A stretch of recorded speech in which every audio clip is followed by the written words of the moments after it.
He escaped for decades after poisoning his wife. In May of 1967, a young mother in Rochester, New York, drank something at her little boy's birthday party and never truly came back from it. At first, it did not look like murder. That is what makes the beginning of this case so unsettling. There was no gunshot, no blood on the floor, no shattered front door, no obvious attack, forcing everyone in the room to understand, immediately, that something terrible had just happened. Instead, there was a family gathering. A 5-year-old child's birthday. Cake, voices, food, the ordinary shape of domestic life. And somewhere inside that ordinary shape, poison entered the story. June Fisk Maloney became gravely ill after drinking at the party, fell into a coma the next day, and died on June 5, 1967. Investigators later determined she had ingested a lethal poison, and her estranged husband, Joseph Maloney, was charged with first-degree murder. That is where the official case begins.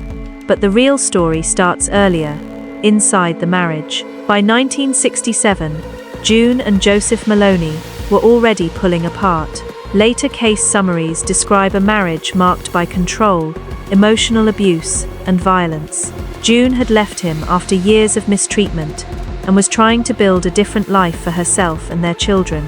She was a nurse, young, and trying to move forward, while Joseph struggled to accept that the marriage was ending. In the language of old cases, that kind of dynamic is often flattened into words like troubled or estranged, but those words do not carry the real weight of what was likely happening inside the home: fear, instability, and a man unwilling to lose control.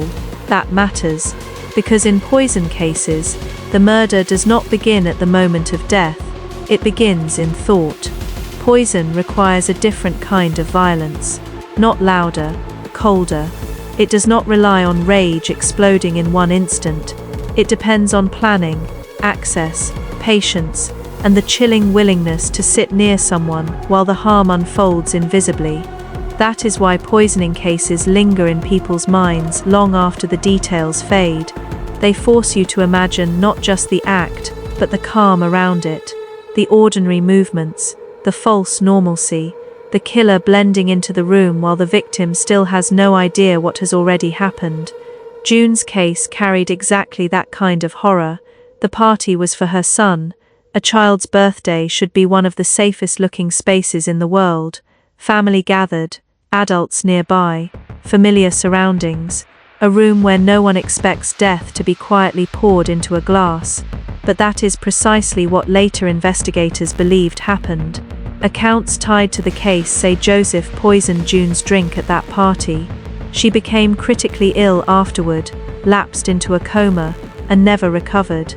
The poison was later linked to a chemical he was believed to have taken from a lab connection. And if that is what happened, then one of the darkest parts of this case is not just that he killed her. It is that he may have done it in front of other people. Not openly, not obviously, but close enough to family life that everyone present would later have to live with the possibility that the murder had happened in their midst, while the room still looked normal. That is the thing about poisoning.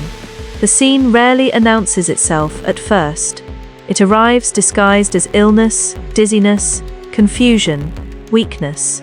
The body starts failing before anyone knows they are watching a crime. And by the time the truth begins to surface, the murderer has already had time to shape the story, redirect suspicion, or act unconcerned in ways that feel wrong only later. According to later summaries, that is exactly how Joseph Maloney behaved. Even while June was hospitalized, his attitude reportedly struck people as cold and detached. He floated the possibility that she had tried to harm herself over the separation, a suggestion others around her rejected. That detail matters because it shows the oldest reflex of guilty men in domestic murders. If the violence cannot be hidden, reinterpret it, reframe the victim, make her pain look self-inflicted, turn her fear into instability, turn her death into her own doing. It is a familiar pattern now, and once you recognize it, it becomes hard not to see it in older cases too. June never woke up. Her autopsy changed the emotional shape of the case instantly. This was no unexplained collapse, no sudden natural death. It was poisoning, deliberate, criminal. And within hours of her death, Joseph Maloney was arrested and charged with first-degree murder. That is another reason this story feels so different from many old cold cases. Police did not spend years wandering through total darkness. They moved fast enough to make an arrest. The case had direction from the beginning. It had a face, a name, a suspect. What it did not have, in the end, was permanence. Because Joseph did something that would transform a murder case into a decades-long fugitive story. He asked to be committed for psychiatric evaluation. The court granted it, and from there, the case began sliding into a shape no one present could have fully imagined yet. A wife poisoned, a husband charged, a hospital or psychiatric setting standing in for jail, a man still inside the system, but not secured tightly enough. In hindsight, it feels almost impossible, but old cases are full of these exact hinges. One decision that seemed administrative at the time and catastrophic later. A suspect is moved, a standard procedure is followed, a risk is underestimated, and the murder stops being only about the victim. It becomes about the system's failure to hold the person everyone is already watching. That is what happened here. Joseph Maloney escaped custody and disappeared, turning a homicide prosecution into a manhunt that would stretch across decades. Later reporting describes how he resurfaced in Ireland under the name Michael O'Shea, built a new life, and repeatedly slipped through the cracks of extradition, bureaucracy, and timing. For years, and then decades, June's murder was no longer just a murder case, it was a fugitive case too. But before all of that, before Ireland, before false identities, before the phrase "Runaway Joe," before podcasts and renewed searches, there was June. That needs to stay central, because cases like this have a way of drifting toward the manhunt and away from the woman who died. The fugitive becomes the legend, the escape becomes the hook.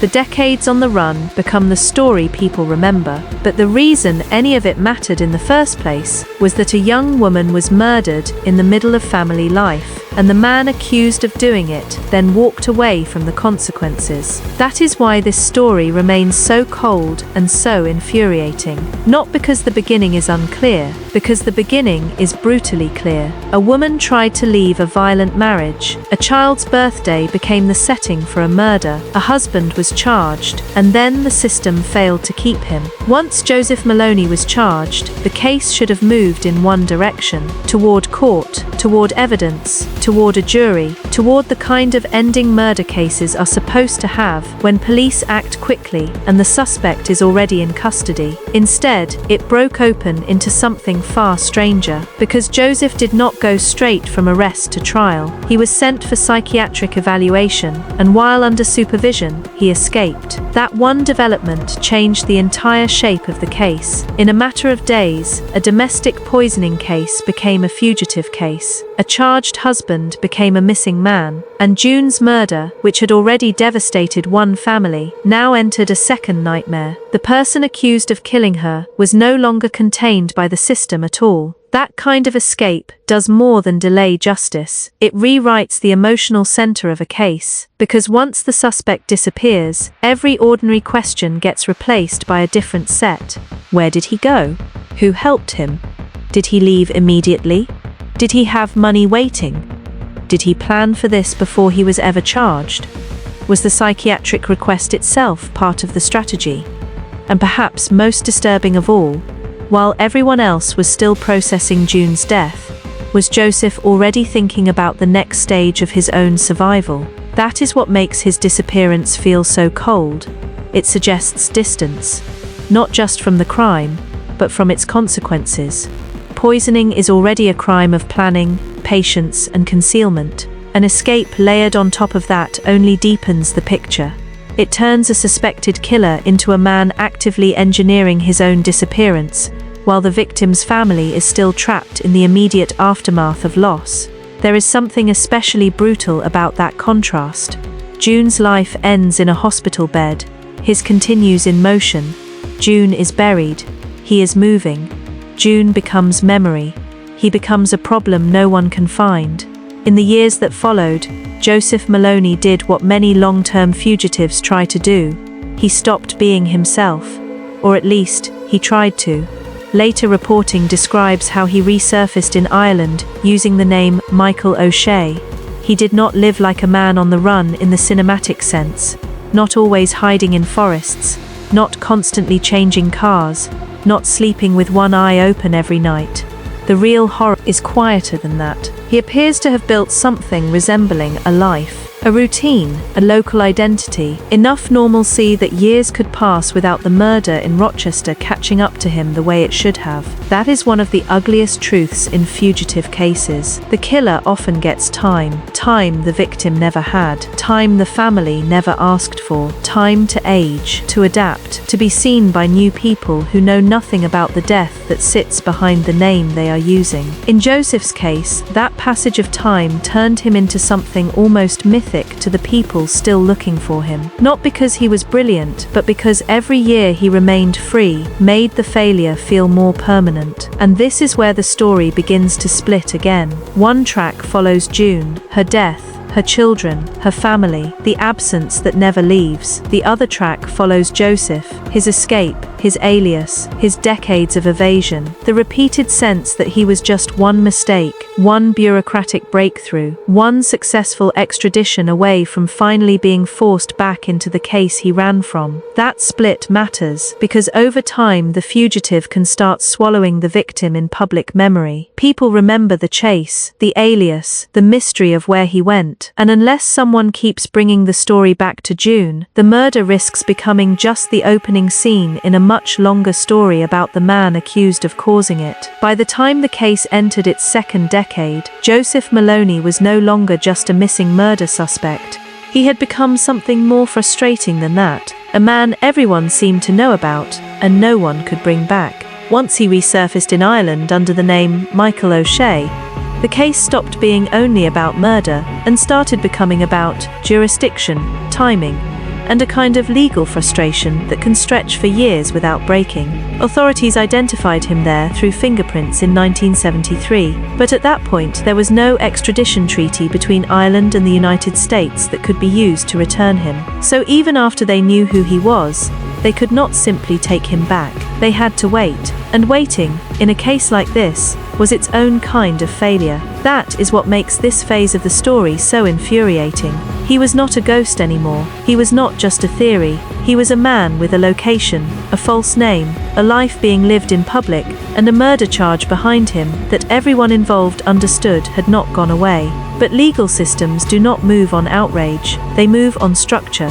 And structure, in this case, was not ready yet. Authorities in Ireland reportedly monitored him rather than confront him too early, partly because they did not want to spook him into vanishing again before there was a path to act. That meant the case entered one of the strangest possible states. The accused was identified, but not touchable. While all of that was happening, Maloney was not living like a man under immediate siege. He appears to have built a second life with remarkable confidence. Reporting on the case describes him running business interests, moving through Irish society, and even working in the film world as an armourer on productions in the early 1980s.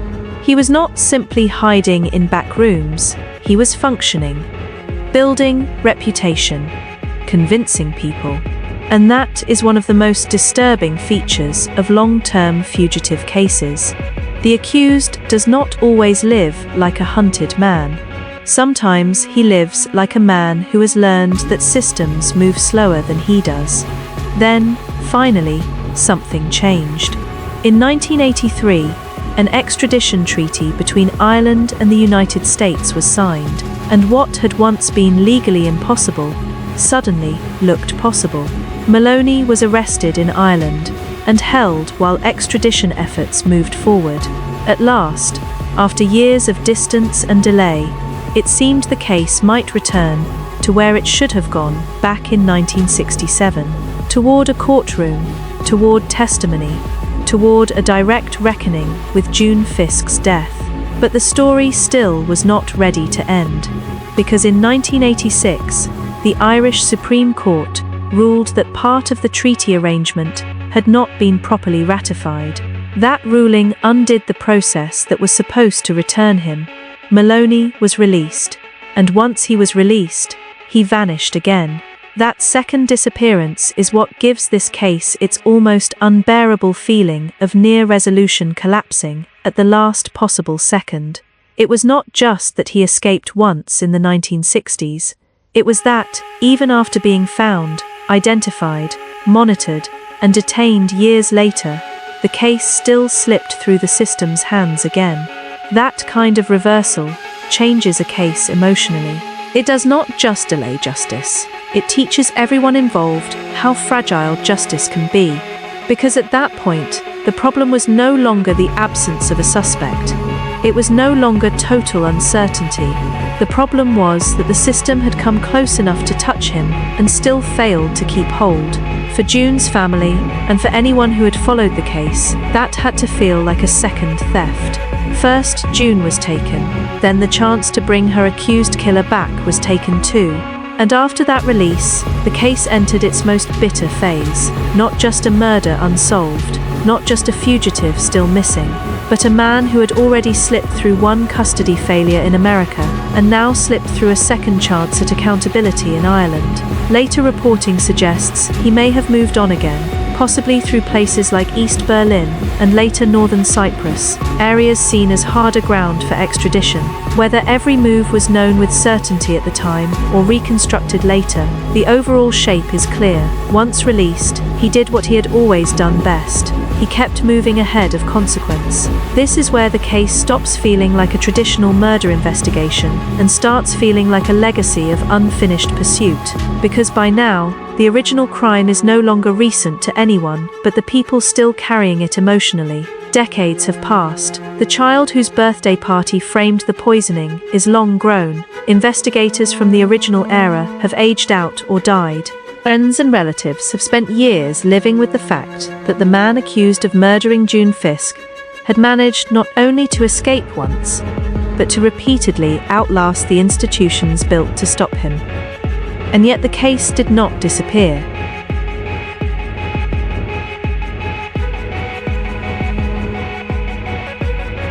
It kept resurfacing because some murders will not stay quiet, especially when the accused becomes part of the mystery. Podcasts, newspaper features, and later reinvestigations kept dragging Maloney's story back into public view. The point was never just that he had run.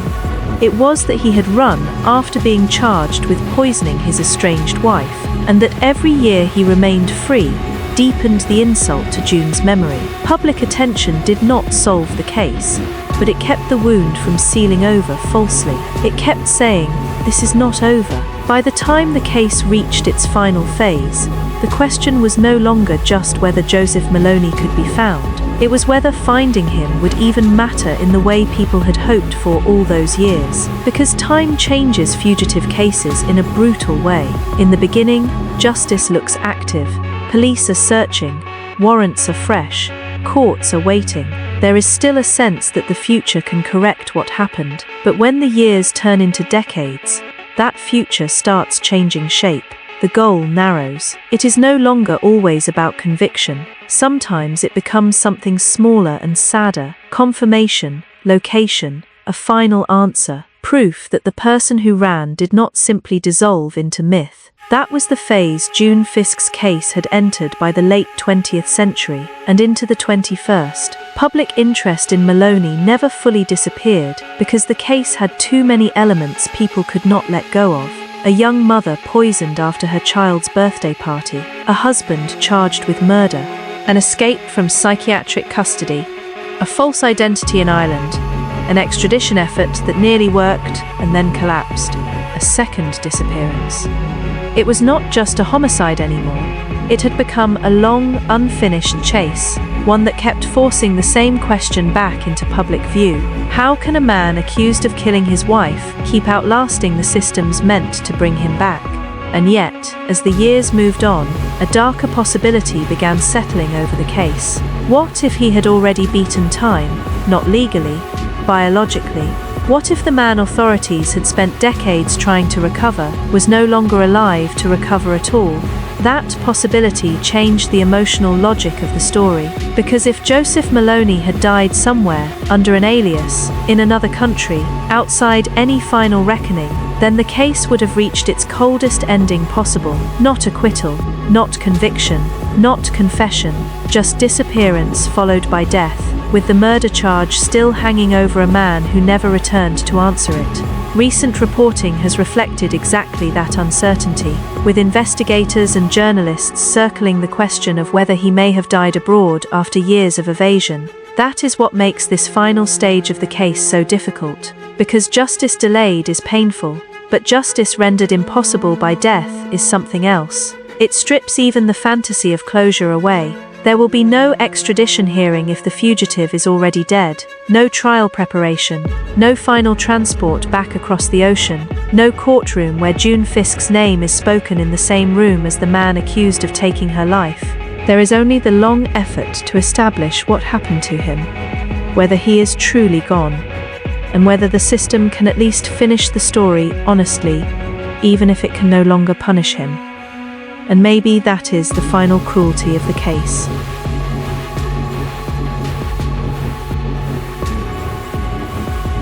For years, the pursuit itself kept hope alive.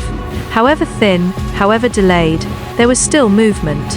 As long as Maloney remained somewhere out in the world, justice still felt theoretically reachable. The hunt itself carried meaning, but once the possibility of his death became central, the meaning changed. Now the case was no longer asking, can he be brought back? It was asking, did he die before the world could catch up to him? That is a much harder question to live with, because it threatens to turn decades of pursuit into a race already lost. Still, even there, the story does not become meaningless, because June Fisk's case was never only about where Joseph Maloney ended up, it was about what he did before he ran. That has to stay central. Otherwise, the fugitive consumes the victim, which is what long manhunts so often do. People begin remembering the escape more vividly than the murder, the aliases more vividly than the poisoning, the geography more vividly than the woman whose death created the entire story in the first place. But June was the center, a mother, a nurse, a woman trying to leave a violent marriage, a person who should have been protected long before she had to become the reason authorities were chasing a man across countries and decades. And that is where the final meaning of the case settles, not in whether Maloney spent his last years hiding successfully, not even in whether he died free, but in the fact that June's death never stopped mattering enough for people to keep pulling the file back into the light. Media coverage, renewed attention, and later investigations all carried the same underlying message. The passage of time did not erase what happened in 1967. The system may have failed to hold him, and later failed to recover him cleanly, but the case itself refused to stay buried. That matters, especially in older, forgotten cases, because the most common ending is not dramatic escape or delayed reckoning. It is silence. A victim's name flattening into an old clipping, a fugitive's story fading into rumor, a family learning that the world can move on from something they never can. June Fisk's case resisted that kind of silence. Even when it could not produce the ending people wanted, it kept forcing the same moral truth back into view. A woman was poisoned, a man was charged, and his flight from justice became part of the crime's legacy, not an escape from it. So where does that leave the case? In one sense, unresolved. In another, painfully clear. Joseph Maloney did not vanish because the accusation against him was weak. He vanished after being charged with first-degree murder in June's death. He ran from a prosecution that should have forced the truth into the open. Every alias, every border crossed, every year of delay sits under that original fact. And even if the final practical question, whether he is alive or where he died, remains the last loose end, the moral shape of the story is already fixed. June lost her life. He used the system's weakness to buy himself decades. That is not a satisfying ending. But it is an honest one. And honest endings matter more than neat ones in cases like this. Because the real horror is not mystery for its own sake. It is seeing how many chances the world can give a man once he decides to outrun what he did, and how few it gave the woman who died before she had a chance to keep rebuilding her life. June Fisk did not get decades. She did not get a second name, a new country, or another version of herself. She got one final birthday party for her child, one fatal drink, and then a place in a case file that had to fight for years not to be forgotten. And maybe that is the final image this case leaves behind. Not Joseph on the run, not Ireland, not extradition papers. June, a young mother at what should have been a safe family gathering, poisoned in plain sight, and then followed by a justice process that never fully caught up to the man accused of doing it. That is why the case still lingers, because sometimes the most disturbing stories are not the ones with the strangest crimes. They are the ones where the crime is brutally clear, the suspect is known, and still the ending never arrives the way it should. Drop a comment and tell me what you think. Smash that like button, subscribe, and turn on notifications so you never miss what's coming next.